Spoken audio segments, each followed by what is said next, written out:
la suite de toutes ces choses qui vont progressivement composer la punition équivalente à une éternité des souffrances à l'enfer, notre pénalité, la pénalité des êtres humains, toutes ces choses-là ont été condensées par Dieu dans sa sagesse et sont révélées progressivement dans la passion du Christ. Quand on parle de la souffrance ou de la passion du Christ, c'est ces moments vicaires où Jésus, après avoir obéi parfaitement la loi à notre place, va être puni, va souffrir, va être condamné à notre place pour payer notre dette, non simplement du manque d'obéissance qu'on devrait à Dieu, vivre la vie d'amour que Dieu vit, vivre les exigences justes et bonnes de la loi, mais qu'il va subir à la punition complète qui devrait être l'auteur de toute l'éternité, des péchés, de toute l'humanité qui serait rachetée par lui. Donc dans sa sagesse, Dieu est en train de composer dans chaque moment de sa souffrance, et les évangélistes sont en train de laisser très clair comment chaque étape de cette souffrance doit être comprise par nous, aussi comme la communication de notre méchanceté, de notre condamnation et de notre besoin d'un substitut qui puisse souffrir les maximums des punitions qu'on ne pourrait jamais imaginer. Et c'est ça qui Marc est en train de faire. Il a communiqué cela par l'angoisse de Gethsémani. Il a communiqué cela dans son arrestation. Et maintenant, il est en train de communiquer cela par cette première partie des jugements. Et ça, c'est très important. Pour comprendre ces textes, il faut comprendre que notre situation devant Dieu, c'est une situation devant un juge. Le problème de l'humanité n'est pas qu'on est très peu heureux et qu'on pourrait être plus heureux. Le problème de l'humanité n'est pas qu'il me manque un peu plus d'estime de moi-même. Ce n'est pas à ces choses-là qu'un prédicateur devrait être préoccupé par rapport aux personnes qui sont devant eux. Il n'est pas là pour vous gonfler de vous-même. Le problème de l'humanité, c'est le fait qu'un jour, on va faire face à un jugement, à un juge suprême. Et donc, il fallait que Jésus traverse lui-même ces jugements.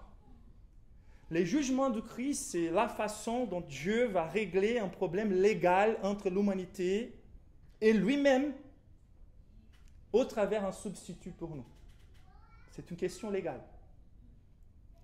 Et là, on va voir que dans la Bible, on aura deux types de jugements pour que les Christ soient condamnés à la mort.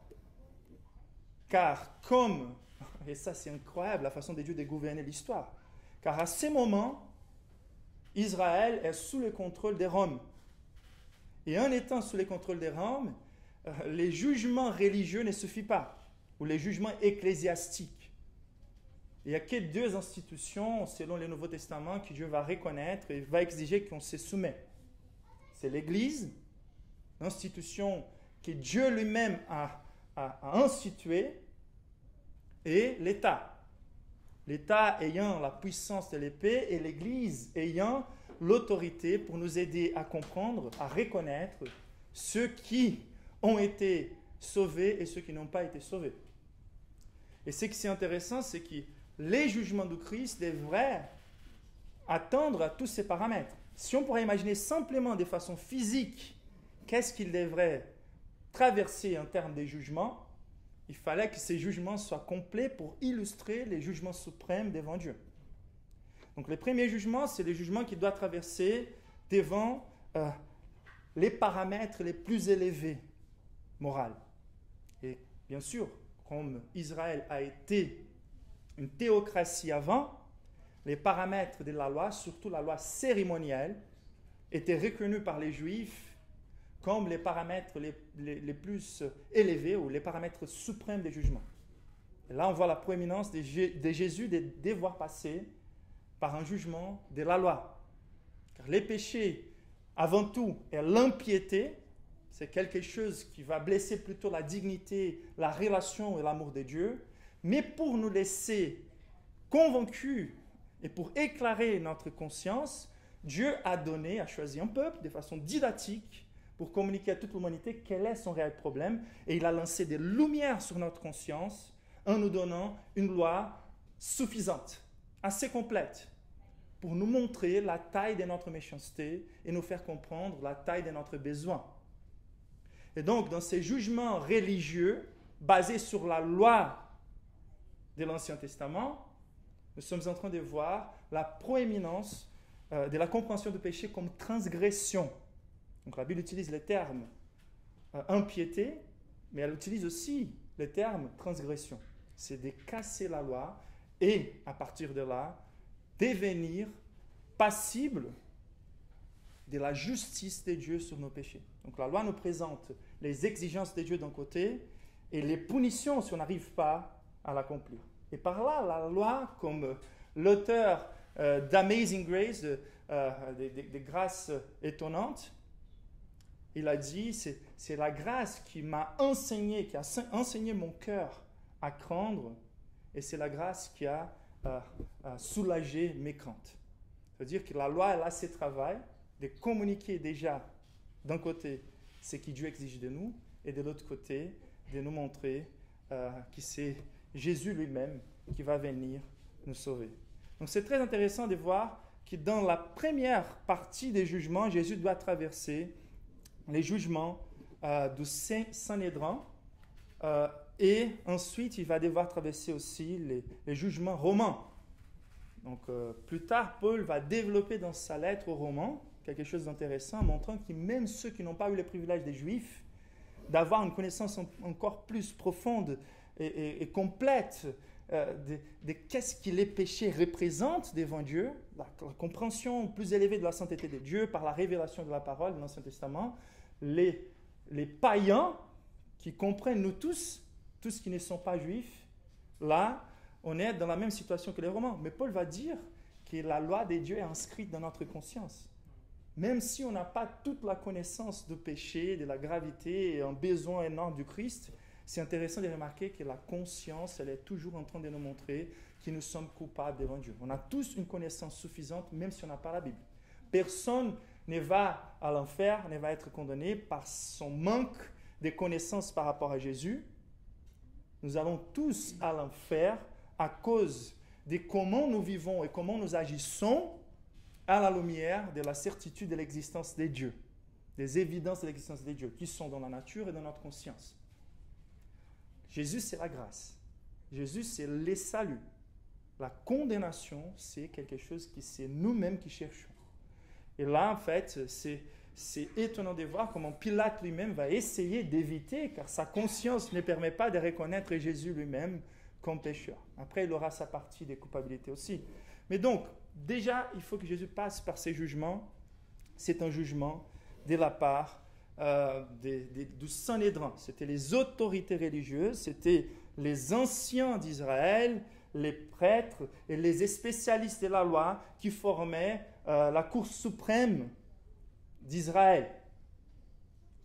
Et donc, quand ils s'est rassemblés, il y avait une espèce de jugement officiel de la part religieuse qui devrait juger selon la loi. Et donc, ils devaient traverser ces processus de jugement pour ensuite, en dépendant du jugement du Sanhédrin, être livrés à Rome pour exécuter la peine. Et donc, Jésus va passer par ces deux étapes de façon intéressante pour montrer cette représentation d'un jugement par lequel Juifs et païens vont traverser pour pouvoir être notre substitut de toute la race humaine. Et ensuite, on voit de façon encore plus intéressante qu'il y a 4 aspects dans ces deux jugements que Jésus va traverser qui va progresser et culminer à la croix. C'est que dans cette progression, on voit non seulement les leaders religieux et les leaders de l'État en condamnant Jésus, mais on va voir aussi les peuples qui vont être d'accord, soit les peuples religieux, soit les peuples romains. Et par là, on voit l'universalité de notre participation dans la condamnation de Jésus. Et même si on n'était pas là activement en train de participer dans la condamnation du Christ, tous ceux qui croient comprennent que Jésus n'a qu'est descendu du ciel, s'est vidé de sa gloire et allé dès sa naissance envers la croix pour régler notre problème envers Dieu. Donc on a tous participé à la condamnation de Jésus, à l'acte les plus injustes de l'univers. Donc à tous vos listes des péchés, vous pouvez tranquillement rajouter les péchés les plus importants de l'univers, la crucifixion de Jésus. Et ici, donc, on voit qu'il traverse ces jugements religieux, il traverse les jugements de l'État, il traverse les jugements du peuple, une espèce de notion de démocratie, lorsque les leaders vont vouloir s'excuser et vont demander la décision de la part du peuple. Et on va voir là que la majorité, presque unanime, sauf quelques disciples de Jésus, qui vont condamner le Christ. Mais la pire des condamnations se passe à la croix, dont on va se plonger d'ici quelques dimanches. Mais c'est là où on voit qu'au-delà de tous les jugements représentatifs et substitutifs de toutes ces souffrances naturelles que Jésus a traversées, on va trouver la colère de Dieu en étant déversée sur Jésus lui-même, la condamnation divine qui c'est vraiment le sommet de toute cette souffrance, de toute cette peine. Ce qui est intéressant à remarquer donc, c'est que le concept central de ces textes, c'est que notre condition éternelle, elle a à voir avec un jugement cosmique. Et qui, par substitution, pour nous délivrer de cette condamnation cosmique, Dieu a développé cette manière de faire Jésus traverser les souffrances physiques comme notre représentant et aussi spirituelles. Et donc, la vérité, comme la Bible nous dit clairement, c'est que Dieu est notre justice. Il y a un terme dans l'Ancien Testament pour nous communiquer cela, qui dit Dieu, c'est dès que nous, Yahvé, c'est un des noms des dieux, pour décrire Dieu est notre justice. Et ce n'est pas évident de comprendre comment Dieu est notre justice si nous sommes tellement injustes tels que nous sommes.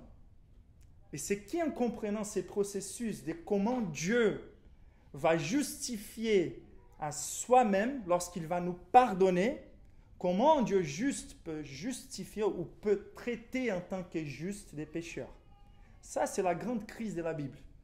On va pas trouver dans la Bible des motivations pour entrer dans des crises, des basses auto-esteem, des trucs comme ça. Mais on va trouver clairement la crise de celui qui est culpabilisé justement à une condamnation éternelle. Et c'est qu'est là, en fait, quand on est délivré de la conscience de cette condamnation, qu'on va pouvoir dépasser tous les autres types de crises. Donc, si vous vivez d'autres types de crises, la grâce de Dieu peut vous aider à vous restaurer. Mais si vous n'avez jamais vécu ces types de crises-là, ces types de crises-là peuvent aussi vous délivrer de toutes les autres petites crises. Car vous devrez être dans une crise infiniment plus grande que celle que vous traversez à cause de ces jugements. Donc, Dieu est notre justice. Ça veut dire que Dieu, il est le législateur. Il est la source de tous les paramètres moraux.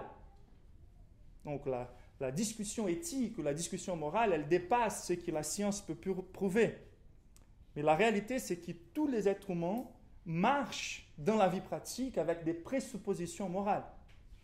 Et la réalité, c'est que Dieu, il est ce législateur qui non seulement, d'une façon naturelle, a mis une image de sa morale en nous, de son éthique en nous, qui reste, même si déformée et cautérisée, qui reste là en train de crier par notre conscience, mais il a aussi devenu un législateur d'une loi externe qu'on reconnaît comme en étant la parole de Dieu. L'Ancien et le Nouveau Testament, dans les cas présents, encore l'Ancien Testament seulement. Et ce qu'on va voir, c'est qu'en donnant cette institution, les paramètres religieux, il va vouloir communiquer notre condamnation pour montrer notre besoin, pour pourvoir en Jésus la satisfaction de ses exigences. Donc c'est très intéressant, notre condamnation était telle que pour croire en Jésus, de la façon due, on avait besoin de comprendre la taille de notre condamnation. Et c'est pour ça que de prêcher l'évangile sans prêcher les péchés, sans prêcher l'enfer, sans prêcher la loi de Dieu, c'est de cacher les moyens par excellence que Dieu a choisis et pourvus pour que les personnes aient leur conscience éveillée, culpabilisée par les moyens de la prédication de la parole et de courir envers Jésus par les correctes motivations. Donc on pourrait être, comme Spurgeon disait, en train d'entretenir les boucles et de remplir des bâtiments avec des divertissements. Mais la réalité, c'est que Dieu nous a appelés à faire comme Jean-Baptiste, de nous diriger à la conscience en montrant toutes les évidences de la loi qui jouent contre nous pour notre condamnation. Et sans cette repentance, personne ne marche envers Jésus de la façon appropriée. Donc c'est très facile de prêcher le décisionnisme, de dire embrasser Jésus, de prêcher Jésus ou Dieu comme un Père Noël, juste pour améliorer nos vies. Mais la réalité, c'est qu'il nous faut voir aussi les gémissements, la conviction des péchés et la prise de conscience que notre problème, c'est un problème d'un jugement cosmique. Et donc Dieu, il est notre justice, et la vérité centrale de ce texte, c'est de nous montrer que Dieu est notre justice en Jésus. D'accord? Donc Dieu, il devient notre justice non seulement en tant que juge, en tant que législateur, mais en tant que celui qui nous justifie, qui nous offre une justice étrangère pour pouvoir nous pardonner. Dieu n'agit jamais avec injustice. Soit il punit celui qui les mérite, soit il fait usage de sa miséricorde qu'il justifie par la punition des péchés de celui envers qui il est en train de manifester sa grâce et sa miséricorde. Il va punir ses péchés en Jésus lui-même par substitution. Et donc, ici dans ce texte, nous voyons que Jésus, il est notre justice. Il est la justice des croyants devant Dieu, car il s'est parfaitement soumis de façon substitutive à un jugement religieux officiel. Ça, c'est super important. Même si ces jugements étaient injustes dans plusieurs niveaux, et même illégitimes quelque part, Jésus s'est soumis quand même, car il y avait des éléments représentatifs qu'il devrait se soumettre à notre place. Donc les niveaux d'illégitimité et d'injustice jouent pour nous communiquer que nous, même si on était des participants dans ces injustices commises contre Christ, il y aurait de l'espoir pour nous, car il est en train de se soumettre à la pire des condamnations, aussi par sa méchanceté, par son injustice. Et dans ce qu'il y a de légitime dans ces jugements auxquels il s'est soumis, Jésus est en train de nous représenter et de nous rappeler du jugement du tribunal des dieux devant lesquels on devrait être par les paramètres de la loi des dieux. Donc, il y a 4 aspects qui nous montrent comment Jésus, il est notre justice dans ces textes. Comment il est devenu notre justice parfaite. Et la première, ou les premiers points, ou les premiers aspects, c'est que Jésus est l'intimé parfait, malgré sa position de juge suprême. Jésus s'est soumis à notre jugement religieux en se soumettant à l'examen des autorités religieuses officielles. Donc, verset 53, il nous dit qu'ils amenèrent Jésus chez les souverains sacrificateurs où s'assemblèrent tous les principaux sacrificateurs, les anciens et les scribes. Et verset 54 nous dit que Pierre les suivit de loin jusqu'à dans l'intérieur de la cour du souverain sacrificateur. Il s'assit avec les serviteurs et il s'échauffait près du feu. Donc déjà, c'est très intéressant car le texte est en train de nous donner un relax par la source des recherches de Marc. Qui était la source des recherches de Marc? C'était Pierre lui-même. Marc était un disciple de Pierre. Donc c'est très intéressant car on a plusieurs raisons pour comprendre pourquoi Marc a inséré Pierre ici. Pierre, il joue un rôle assez intéressant. Il est quelqu'un qui oscille dans la foi, surtout dans ces passages. C'est celui envers qui Jésus avait prédit qu'il allait régner. Et Pierre, il sort à sa propre défense en faisant confiance à sa chair, en disant « Je resterai fidèle jusqu'à la mort ». Après, il essaye, avec son épée, de protéger Jésus de l'arrestation. Et juste ensuite, il abandonne Jésus avec les autres. Les autres ne vont plus réapparaître dans ces moments de la crucifixion de Christ, mais Pierre, il est réintroduit. Et c'est ça que Marc est en train de nous faire comprendre. la comparaison d'un disciple qui est vulnérable à l'oscillation, mais qui a pour Seigneur et pour fondement de sa foi, et celui qui va soutenir notre foi, un vrai rocher. C'est Jésus lui-même. Mais Pierre, il est encore ici en train de vivre une bataille légitime contre sa chair. C'est possible que ce sont ses derniers efforts pour rester fidèle au Christ. Mais la réalité, c'est que cela va ouvrir les chemins pour son triple reniement bientôt. Et donc Pierre, il est là comme un outil, en fait, vers lequel Marc va revenir plus tard. Mais c'est juste une apparition assez timide, juste pour savoir, il était là en train de contempler ces choses qu'on va lire. Donc c'est une source fidèle. Et c'est le plus important à garder pour l'instant. On viendra sur la faiblesse de Pierre dans les prochaines prédications. Et donc c'est très intéressant. C'est la certitude d'avoir une source fidèle, d'avoir Marc là avec nous. Et c'est par cet enregistrement qu'on va apprendre aussi la grande leçon que Pierre a eue de comment nous, les chrétiens, on doit se porter lorsqu'on est accusé à cause de Christ. Pas en sortant à notre propre défense, mais par la promotion de l'Évangile, par l'imitation de celui qui fait confiance au vrai vengeur. Mais le plus intéressant, c'est que devant ce tribunal religieux suprême, on avait la composition officielle de souverain sacrificateur, Caïphe, dont la réputation dans la Bible elle est très claire, c'est quelqu'un qui est politicien, qui est injuste, qui est malhonnête pendant tout le temps, donc c'est une réputation complètement impartiale, mais c'était quelqu'un qui devrait prendre des décisions selon les paramètres du jugement de la loi.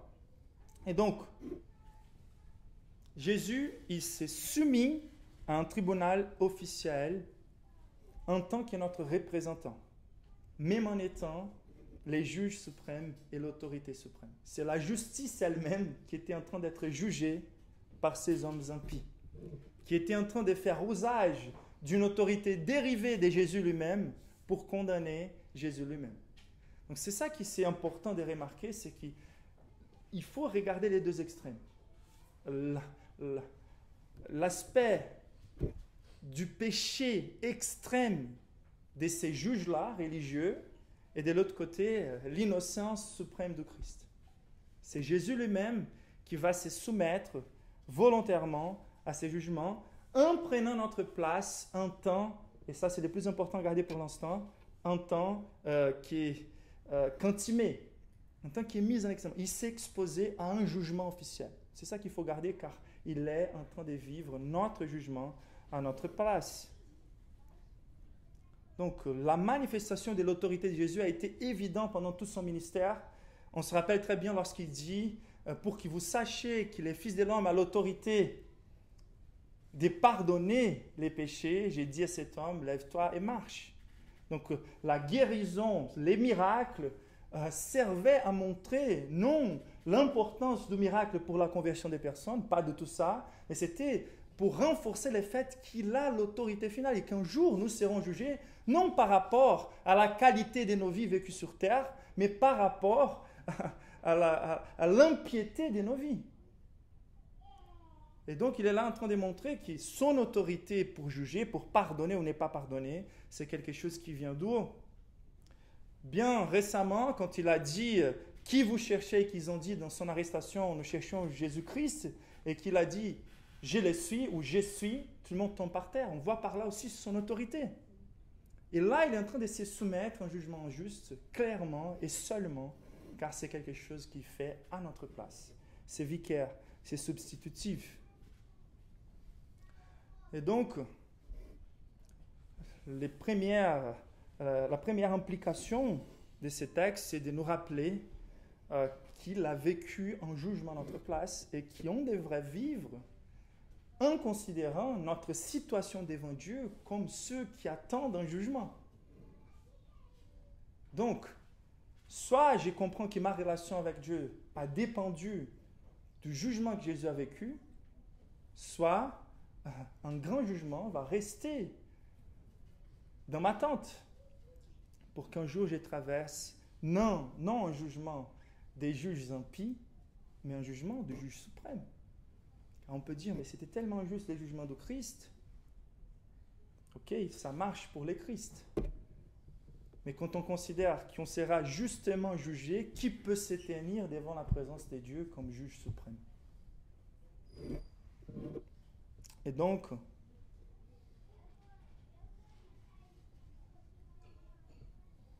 il a vécu ces jugements à notre place.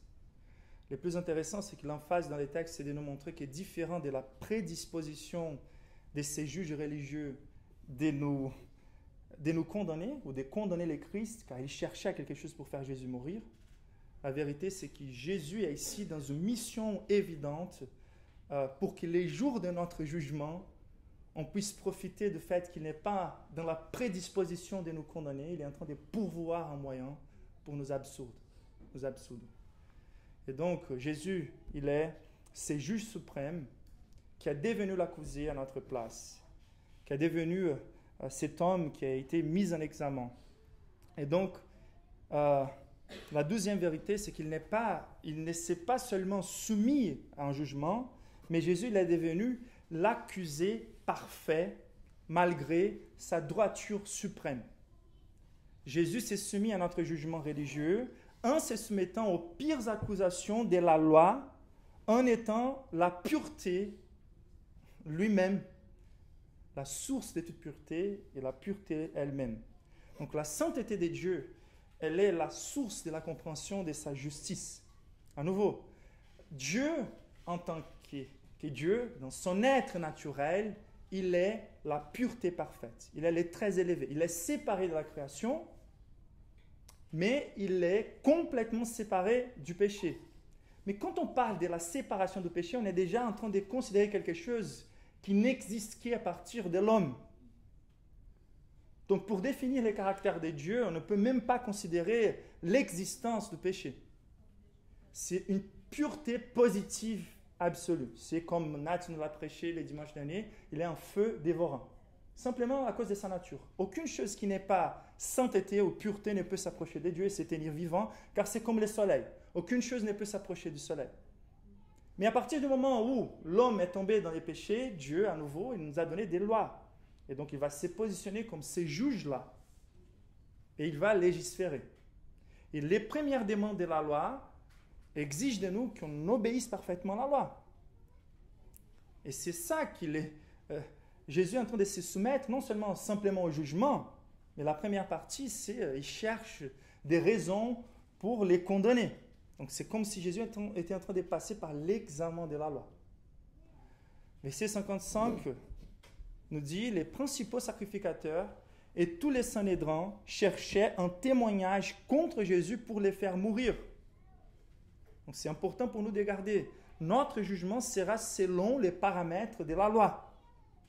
Ces hommes-là devraient juger selon la Bible, même s'ils n'ont pas fait. Mais la réalité, c'est l'aspect légitime de ces jugements, c'est plongeons-nous dans la parole de Dieu pour comprendre quelle est la taille de notre condamnation, pour être sûr qu'on a embrassé Jésus dans sa totalité. Et Jésus s'est soumis au risque de cette condamnation à notre place. Et eux, ils n'étaient pas en train de chercher, en fait, d'évaluer la vie du Christ à la lumière de la loi pour juger sa droiture, son comportement. Ils avaient déjà une décision préconçue. Le texte nous dit qu'ils cherchaient quelque chose pour les faire mourir. Mais c'est intéressant car les versets 55 à 56, on voit clairement, c'est une façon des Marcs de mettre en emphase leur injustice. Donc les principaux sacrificateurs et toutes les Sanhédrins cherchaient un témoignage contre Jésus pour les faire mourir. Et ils ne trouvaient point, car plusieurs rendaient des faux témoignages contre lui, mais les témoignages ne s'accordaient pas. Donc c'est clair que l'aspect de leur injustice est montré par l'emphase sur le fait qu'ils cherchaient des faux témoignages. Donc ils voulaient mettre en question la droiture de Christ, mais ils ne les trouvaient pas, mais quand même ils continuaient à forcer. Donc ils ont forcé et poussé leur ruse jusqu'au moment où quelques-uns s'élèvent, 57, et portent un faux témoignage contre lui disant « nous l'avons entendu dire, je détruirai ces temples faits des mains d'hommes, et en 3 jours, j'en bâtirai un autre qui ne sera pas fait des mains d'hommes. Même sur ces points-là, leur témoignage ne s'accordait pas. Pourquoi ces témoignages ne s'accordaient pas? Et ça, c'est très important. Et ça, c'est un risque que plusieurs personnes font aujourd'hui, même dans les églises. Et on ne se rend pas compte, en fait, que nous sommes en train de répéter les mêmes types de péchés que ces hommes ont commis lorsqu'on ne traite pas la parole de Dieu, la parole de Jésus, de façon fidèle. On ne peut pas jouer avec la parole de Dieu. La réalité, c'est que déjà, ils ont pris 2 déclarations de Jésus dites dans des contextes différents et qu'ils les ont rassemblées comme c'était une seule chose et qu'ils ont pris un texte dont les styles littéraires, c'était plutôt métaphorique et ils les ont traités en tant que littéral. Donc c'est clair, il y a des principes d'interprétation biblique qui sont attendus de nous et qu'on sera jugé par la manière dont on traite la Bible. La Bible n'a pas été donnée comme un livre mystique, on peut arriver à n'importe quelle conclusion, il faut qu'on respecte exactement les textes selon les contextes et on n'a pas le droit de mélanger les choses qui sont évidemment des choses des contextes différents. Et c'est très intéressant car il dit, ils font mention de 2 situations. La première, on va retrouver en Marc 13, on a déjà considéré ensemble, c'est lorsque Jésus était en train de dire, 13:1, lorsque Jésus était en train de sortir du temple, un des disciples lui dit, « Maître, regarde, quelle pierre et quelle construction !» Et Jésus lui répondit, « Vois-tu ces grandes constructions? Il ne restera pas pierre sur pierre, tout sera détruit. » C'était les prénonces de la destruction du temple futur. Et Jean 2, c'est la 2e partie qu'ils vont prendre, c'est un autre contexte et une autre signification métaphorique. Les Juifs prirent la parole et dirent à Jésus, « Quel signe nous montres-tu pour agir de cette manière ?» Jésus leur répondit, « Détruisez ces temples et en 3 jours je les relèverai. » Les Juifs dirent, « Il a fallu 46 ans pour construire ces temples et toi en 3 jours tu les relèverais. » Cependant, lui parlait du temple de son corps. C'est pourquoi, lorsqu'il fut ressuscité, ses disciples se souvinrent qu'il avait dit cela et ils crurent à l'écriture et à la parole que Jésus avait dite. C'est très intéressant. Ils ont rassemblé ces 2 textes pour jouer contre Jésus. Et donc, toujours, le but de jouer avec les textes des Écritures, c'est un désir de tuer les vrais Christ. Qui vous l'acceptez ou pas, votre manière de traiter la Bible montre si vous voulez accepter les vrais Jésus ou pas, la vraie parole de Jésus ou pas. La réalité, c'est que si nous ne respectons pas les sacrés textes bibliques, c'est car on n'aime pas ces Jésus-là de la Bible, on aime plutôt les Jésus de notre imagination. Et c'est de l'idolâtrie, cela. Et nous serons passibles des jugements comme ces hommes-là ont été. Et la réalité, c'est que même en mettant en phase l'aspect injuste de ces hommes-là, de ces fausses accusations, la Bible veut plutôt et surtout mettre en phase l'aspect infini de la droiture de Jésus. Donc, dans les textes, on va retrouver versets 60 et 61. Alors, les souverains sacrificateurs, car les témoignages ne s'accordaient pas, s'élevant au milieu de l'assemblée, interrogea Jésus et dit, « Ne réponds-tu rien? Qu'est-ce que ces gens déposent contre toi ?» Jésus garda le silence et ne répondit rien. Donc déjà, les témoignages de tous ces efforts-là pour faire de fausses accusations. Et on voit un Jésus qui garde cette image glorieuse d'Ésaïe 53, de la brebis qui a mené à la boucherie sans rien dire, mouette. Et c'est très intéressant de remarquer car c'est les silences, les vrais silences de l'innocence. C'est un silence qui dit je n'ai rien, officiellement, je n'ai rien à défendre. Car ces témoignages-là ne sont pas valables selon la loi. Et sachez bien, leurs efforts pour trouver une accusation valable selon la loi, c'était des efforts non pour vraiment vérifier si Jésus était vraiment innocent ou pas. C'était pour qu'ils puissent arriver devant les autorités romaines et démontrer, voilà, il est vraiment condamné sur une base sûre. Le plus intéressant, c'est que ces silences de Jésus, il veut, comme avant, elle a dû communiquer aussi le fait qu'il n'est pas soumis à ces autorités-là, car sa prochaine déclaration, il dit presque rien dans ces passages. La seule déclaration qu'il dit, c'est quelque chose qui est pris comme les motifs de son jugement, mais qu'en même temps, c'est les jugements des personnes qui veulent les condamner. Donc la posture, c'est la posture du juge. Et c'est incroyable, car ici, il communique non seulement son innocence, mais son autorité par ses silences. Mais ça peut communiquer aussi la vraie souffrance, la passion de Jésus d'être accusé illégitimement par les personnes qui étaient censées être des spécialistes de la loi, pour comprendre Jésus, pour accepter Jésus, pour chérir Jésus. Et ces personnes-là vont utiliser la loi de Dieu pour jouer contre les Christ. Donc ça peut être aussi une possibilité, ces silences de la tristesse à cause de nos péchés. Et la réalité, c'est que surtout, la communication ici, c'est de la droiture parfaite de Jésus. C'est l'aspect, quand je parle de droiture, c'est car la parole de Dieu, elle fait vraiment cette distinction. Des fois, la justice, la droiture, la sainteté, elles peuvent être comprises comme des synonymes. Mais dans la parole de Dieu, on va des légères distinctions pour qu'on comprenne bien. Et la réalité, c'est que quand on parle de la droiture, c'est quelque chose comme l'obéissance positive ou la pureté. Donc ceux qui sont droits méritent des récompenses.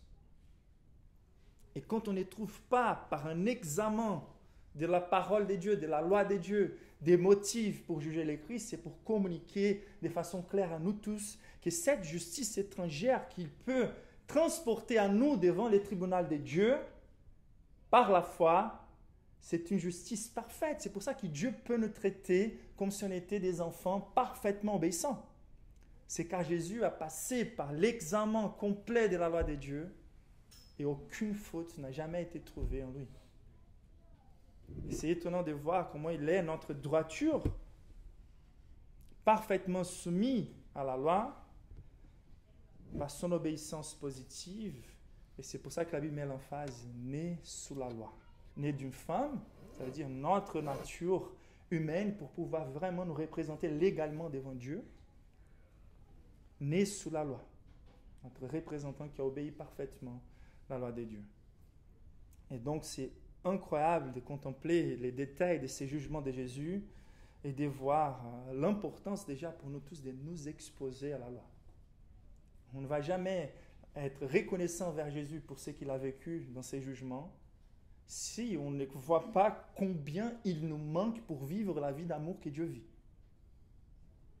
Comme David s'approchait de la loi de l'Éternel et qui disait tous tes jugements sont incroyables, sont insondables, lampe pour mes pieds, lumière pour mon chemin. Tout mon plaisir est dans la loi de l'Éternel. Donc c'est incroyable de contempler la bonté de la vie que Dieu attend qu'on vit et de même temps contempler combien on est éloigné de cet accomplissement. Mais il nous faut vraiment nous laisser examiner quotidiennement par la parole et pour voir combien loin nous sommes de vivre cette vie parfaite, juste pour qu'on puisse nous approcher de Jésus en reconnaissant et en remerciant Dieu en disant « Je veux m'approprier de ton crédit. Je dois, j'ai besoin. » Mais c'est intéressant aussi, car c'est la loi qui nous communique ces besoins de la taille du Christ. C'est super important de considérer ça aujourd'hui, car on a cette tendance de faire des appels. Nous sommes dans une génération qui était un peu déçue avec l'âge de la raison, le rationalisme, et on est dans une génération qui ne pense qu'aux choses spirituelles, dans la majorité des cas, par les affections, les émotions. Personne ne croit plus qu'il y ait une vérité absolue, etc. Et donc, ils veulent s'approcher des dieux, de la spiritualité, qui par les émotions et qui par les affections. Et même la conception des culpabilités des personnes est quelque chose qui n'est pas comprise exactement. Si on demande aux personnes de quoi tu es coupable devant Dieu, très peu de personnes sauront expliquer cela par rapport à la sainteté de Dieu et à la loi de Dieu. Et donc, ils avaient l'habitude de dire que les premiers endroits vers lesquels on doit diriger la loi de l'Éternel, la loi de Dieu, c'est à l'intellect. Car on peut avoir tous les types d'imagination dans nos affections, Et on est dans une génération qui veut enlever la culpabilité, qui c'est l'un des plus importants instruments pour nous approcher de Jésus. Et les personnes veulent simplement enlever cela par la pensée positive qui pénètre même l'Église. Et on communique par les chants et par les émotions des termes qui ne sont pas remplis avec les contenus bibliques. La grâce, l'amour, les pardons, mais sans comprendre la condamnation. Et donc, ce qui fait appel au vrai repentir, c'est quelque chose qui est dirigé à la pensée. Et c'est pour ça que Dieu nous a donné sa parole, la loi de Dieu. C'est par là qu'on doit évaluer notre droiture. Mais à nouveau, différent de la prédisposition de ces hommes-là à exterminer et à condamner Jésus, par l'utilisation de la loi de Dieu, dans la droiture vécue par les Christ, vise à nous communiquer qu'il n'aura rien qui manque à nous créditer en termes d'obéissance parfaite. Et c'est ça l'espoir qu'on doit garder de ces deuxièmes points, qu'on pourrait résumer simplement en disant Christ est notre droiture. Il est l'intime à notre place, il est notre droiture. Le troisième point, c'est celui-ci. Jésus est le condamné parfait malgré son innocence absolue. Il est l'accusé parfait malgré sa droiture et maintenant il est le condamné parfait malgré son innocence. Jésus, il a été mis en examen, il a été accusé et il a été condamné à notre place. Il va vivre chaque étape de notre condamnation de façon vicaire. Verset 61, Jésus garda le silence et ne répondit rien. Le souverain sacrificateur interrogea de nouveau et lui dit, « Es-tu le Christ, le Fils de Dieu béni ?» Jésus répondit, « Je le suis. Et vous verrez les fils de l'homme assis à la droite de la puissance de Dieu et venant sur les nuées du ciel. » Alors le souverain sacrificateur déchira ses vêtements et dit, « Qu'avons-nous encore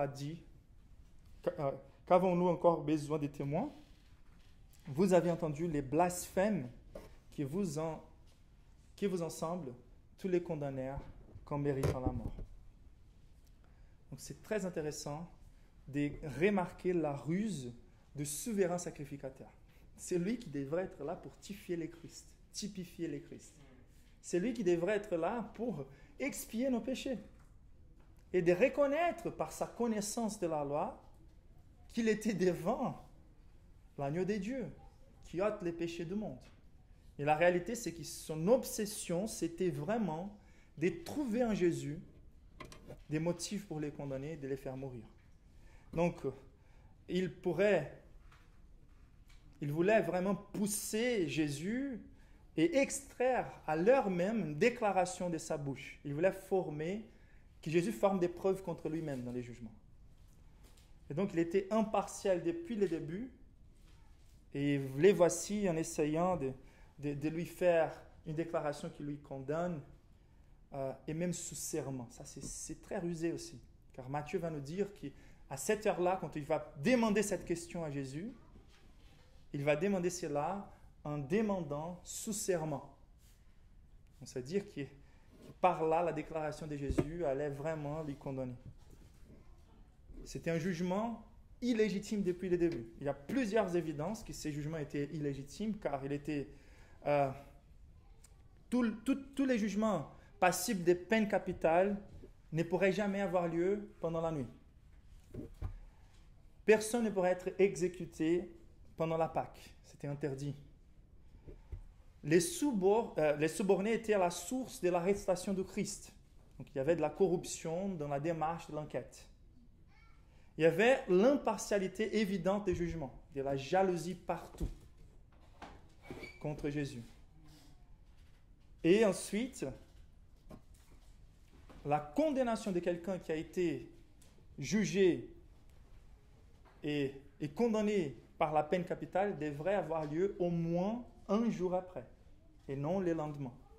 Donc, dans tous les aspects de ces jugements de Jésus, on voit clairement qu'il n'était pas légitime. Mais à nouveau, toutes ces choses-là pour communiquer la capacité de Dieu de pardonner même ceux qui ont participé de la pire des condamnations. C'est très intéressant l'autre chose qui n'est pas légitime, c'est de forcer quelqu'un à produire des preuves contre soi-même.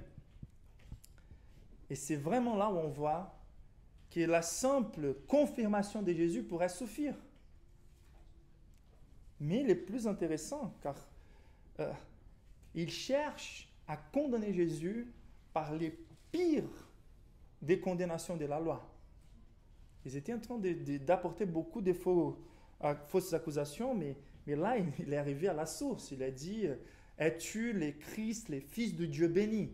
Donc là, c'est une conception toute inclusive de la notion de Messie. Ça parle de la divinité de Christ, ça parle du serviteur souffrant, ça parle, donc là, les fils de Dieu béni, en vrai, dans l'original, c'est les fils du béni. C'est une manière, une démarche des autorités religieuses de ne pas faire mention du nom de Dieu, les fils du béni. Mais la réponse de Jésus, elle est incroyable, car elle ne va pas être en direct comme l'essai de condamnation. Et donc, même cette confirmation de la part de Jésus, avec un oui, ça serait suffi. Mais le plus intéressant, c'est de voir la réponse de Jésus. La réponse de Jésus, verset 62, nous dit « Je le suis, et vous verrez les fils de l'homme assis à la droite de la puissance de Dieu, et venant sur les nuées du ciel. » Quand il dit « Je le suis », peut-être ils sont là en train d'être tout contents dans la joie. Mais dans la suite de sa déclaration, on voit que Jésus est en train de donner une déclaration encore plus complète à la question qui lui a été posée. La réaction de celui qui juge, c'est la fête pour lui, car c'est tout ce qu'il cherchait, car c'est suffisant pour condamner quelqu'un en tant que blasphémateur. Si la personne qui était devant lui n'était vraiment pas les vrais fils de Dieu.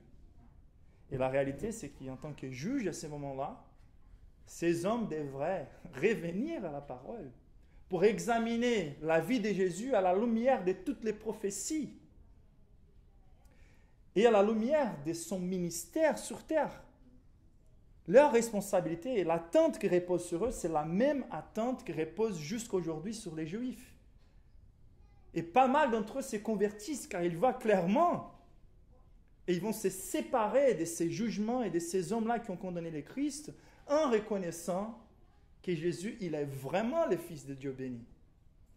Et par là, nous sommes en train de contempler que Jésus sera condamné à la peine capitale comme blasphémateur en étant Dieu lui-même, en étant complètement innocent. Donc Jean nous dit dans sa lettre, dans sa première lettre, il va nous dire que trois sont ceux qui témoignent de Jésus.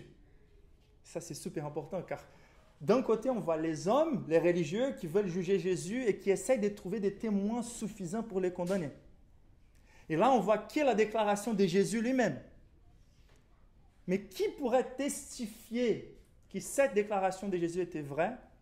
Et là, c'est incroyable. Jean, première lettre de Jean 5, 8 et 9, il nous dit « Car l'esprit, l'eau et les sang, et les trois sont d'accord. »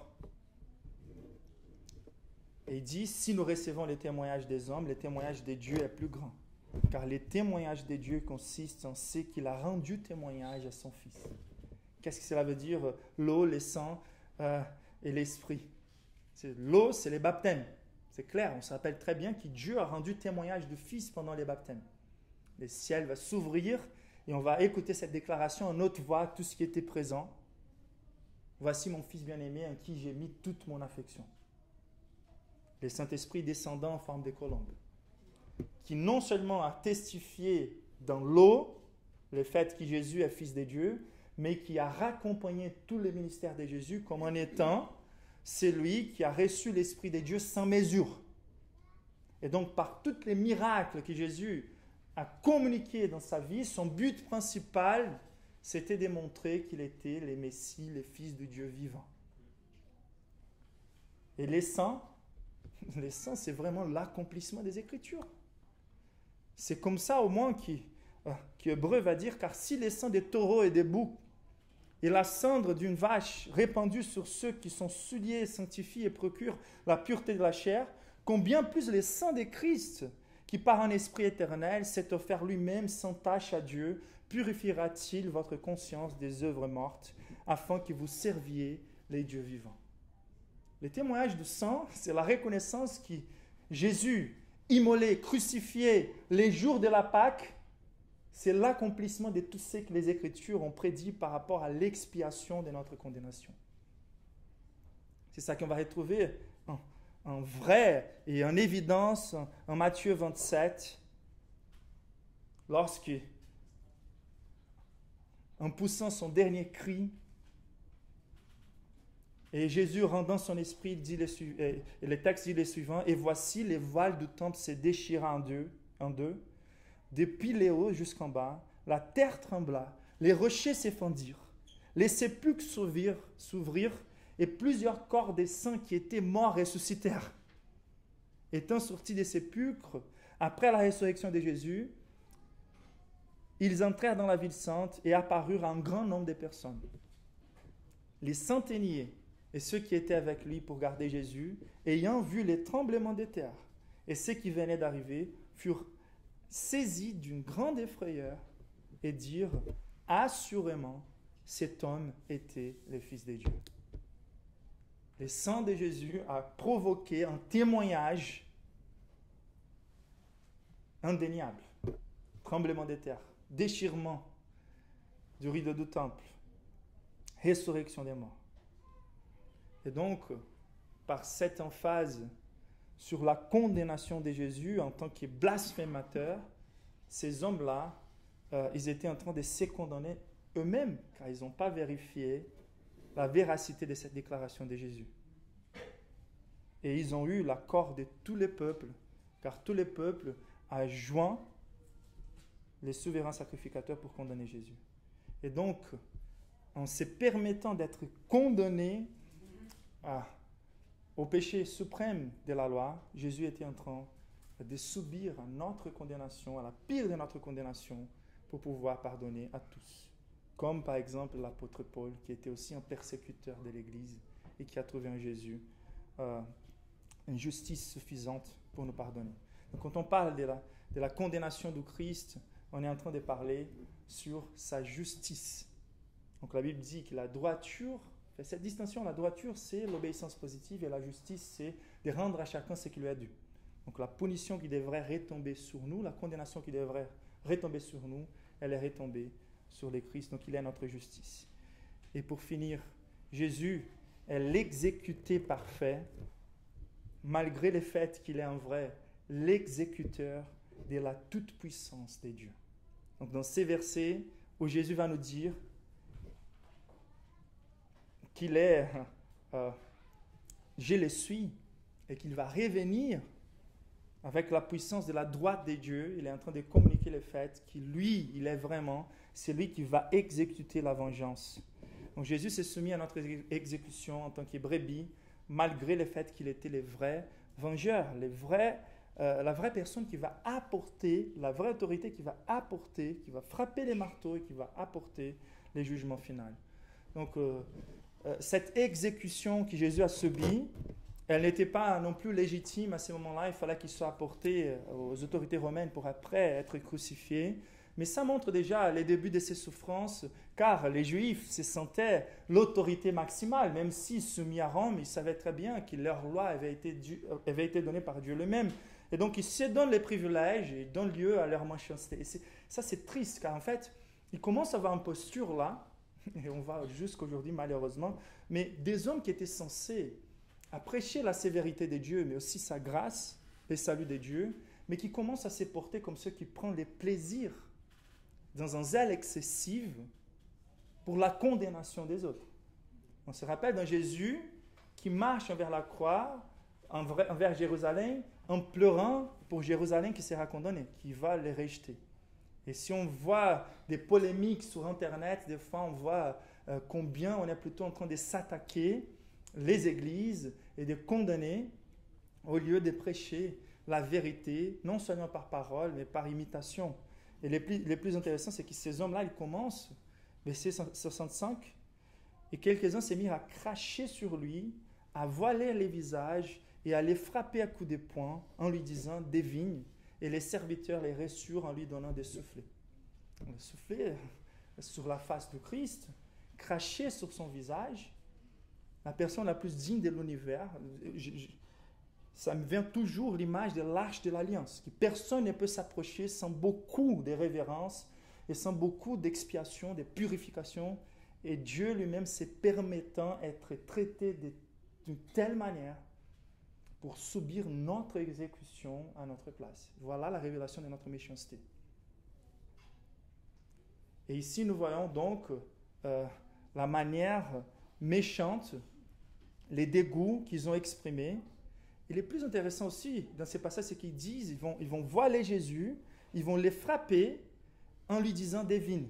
Vous voyez la conception des prophètes qu'ils avaient. Ce n'était pas suffisant que Jésus ait enseigné la Bible clairement avec autorité. Ce n'était pas suffisant que Jésus prenait la Bible et montrait dans la Bible qu'il était l'accomplissement. Leur conception des prophètes était encore la conception la plus basse, celui qui était là pour deviner. Et là, ils sont en train de voiler les visages de Jésus et de demander si tu es prophète, devine. Donc les prophéties peuvent tranquillement signifier que Dieu est en train d'agir au travers d'une personne. Mais si les prophéties ne sont pas en harmonie avec la parole de Dieu, il y a une inversion d'autorité infinie. Imaginez-vous, Jésus, la parole faite chair, devant leurs yeux, en faisant la déclaration la plus importante à propos de soi-même, et la réponse de ces hommes devine. En méprisant celui qui enseigne la parole avec autorité et fidélité. C'est super important de remarquer l'expression des dégoûts et des moqueries envers Jésus de cette manière. Mais le plus important, c'est de considérer cette déclaration glorieuse de Jésus. Il était en train de se soumettre à cette condamnation, à cette frappe, à notre place, tout en reconnaissant et tout en déclarant le fait qu'il était le Fils de l'homme. Il faut revenir pour conclure au verset 62 qui nous montre que c'est lui qui a été condamné et qui commençait à être exécuté, c'était vraiment les vrais vengeurs. Donc, par cette déclaration, la confession de sa condamnation était en même temps les veredicts officiels du vrai juge. Parce qu'il dit, vous verrez les fils de l'homme assis à la droite de la puissance de Dieu et venant sur les nuées du ciel. Il était en train de déclarer qu'il était le vrai Messie, le vrai fils de Dieu. Les fils de l'homme, quand il utilise ces termes-là, il veut communiquer la notion du serviteur souffrant de Daniel et d'Ésaïe 53. C'est cette notion du Christ que les Juifs voulaient rejeter, car il n'y avait pas beaucoup de communication de prospérité sur terre et de communication immédiate de sa gloire. C'était une gloire qui serait affichée postérieurement à son humiliation et souffrance. Et c'est ça qu'on est en train de voir accompli. C'est pour ça que Jésus fait exprès d'utiliser le terme « fils de l'homme ». Ensuite, Jésus dit « ego eimi ». C'est la façon grecque de dire « Yahvé »,« je le suis » ou « je suis ». C'est la conception la plus élevée de Dieu. C'est comme si Jésus était en train de déclarer ouvertement sa divinité, son autorité suprême, le fait qu'il était la source de la loi et de tous les jugements. Ensuite, et c'est pour ça que ça nous rappelle la notion de l'arche de l'alliance. Ensuite, il y a cette déclaration, vous me verrez à la droite de la puissance de Dieu. Ce qu'il est en train de dire, c'est la droite de la puissance de Dieu, c'est la main que Dieu utilise pour exercer sa justice, pour exercer son gouvernement, pour manifester sa puissance et son jugement. Et c'est là couplé à la notion des nuées du ciel, comme Nat a lu dans l'ouverture de ses cultes. À plusieurs reprises, les nuages communiquent la terreur de Dieu, la manifestation de la juste colère de Dieu. Et donc, ce qu'il est en train de dire, c'est « Je non seulement ressusciterai, mais je serai glorifié à la droite du trône de Dieu et je reviendrai comme le vengeur. » C'est lui qui est le vrai exécuteur. C'est le Dieu des vengeances, l'Éternel, Dieu des vengeances. C'est lui qui va faire briller sa face dans les jours du jugement. Donc, Jésus ici, il nous est présenté comme notre juge, comme notre droiture, comme notre justice et comme notre vengeur.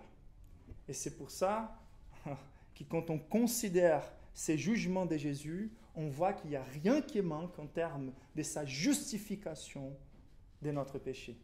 de notre délivrance, de notre condamnation. Et quelle est la réponse qu'on doit offrir à une telle révélation du salut des dieux, de Jésus qui a traversé ces types de jugements à notre place? La première chose, c'est vraiment de permettre que son jugement éveille notre conscience pour les jugements auxquels nous sommes soumis et condamnés. Mais de comprendre aussi qu'il est là pour souffrir à notre place, pour qu'on profite de sa justice et qu'on puisse s'approcher de Dieu en ne présentant rien dans nos mains que Jésus lui-même comme notre droiture et celui qui a souffert à notre place.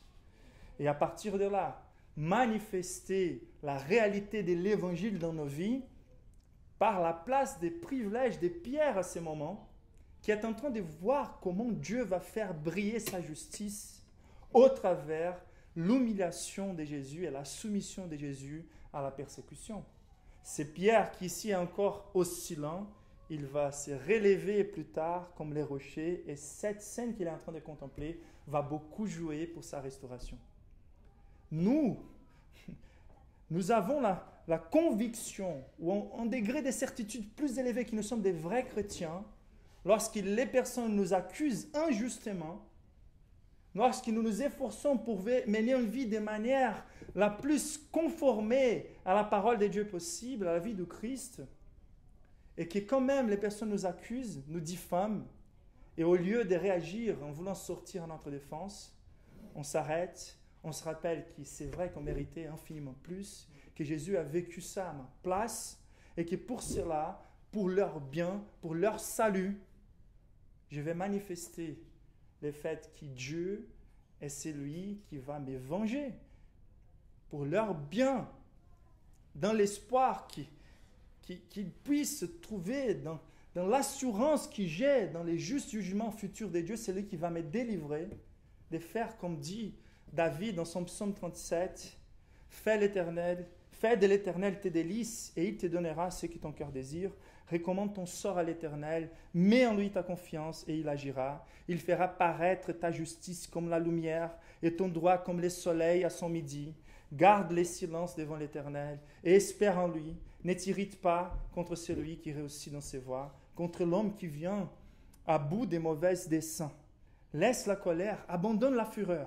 Ne t'irrite pas, ce serait mal faire, car les méchants seront retranchés et ceux qui espèrent en l'Éternel posséderont les pays. Lorsque Jésus reviendra pour être les vengeurs de l'Église, les vengeurs de son Fils, lorsque Jésus reviendra pour être Dieu enverra Jésus pour être les vengeurs de la façon dont on a traité son Fils, il sera là en train de servir non seulement comme les vengeurs de toute l'injustice commise contre l'Église, mais il sera là aussi comme l'avocat des chrétiens. Il va pointer envers son propre jugement à la croix et il va dire « ceux-là sont délivrés » et ils vont rentrer dans son royaume. Et ça, c'est l'essor que nous voulons et nous devons nous assurer de faire part et suivre le modèle non seulement de Jésus, de promouvoir l'Évangile par cette soumission, même à la calomnie et à la persécution, en voulant communiquer Dieu comme notre vengeur, notre assurance dans le fait que notre Seigneur vit, règne et reviendra pour juger à tous. Amen.